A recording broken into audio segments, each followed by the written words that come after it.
Magandang araw, Rehiyon 8. Buhay na buhay ang diwa ng pamahayag dito sa bayan ng Sugod, Southern Leyte.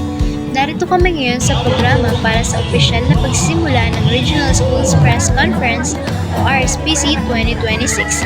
Ito ay sinimulan sa pamamagitan ng pagtugtog ng malakas na tunog mula sa Drum and Lyre Corps na sinabayan ng puno ng enerhiyang intermission number mula sa mga lokal na talento ng mga Sugodnon.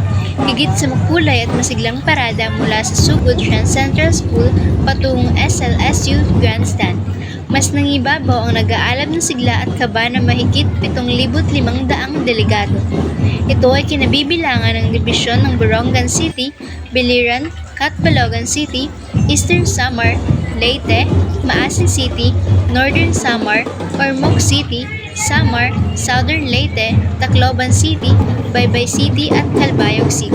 Talagang pinaghandaan ng Sugod ang RSPC kasi very accommodating sa mga tao and as you can see, magandang venue.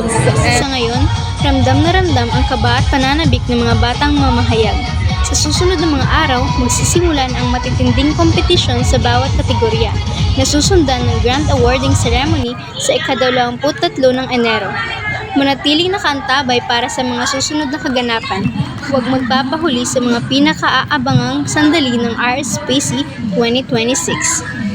I now officially declare that 2026 Regional Schools Press Conference open.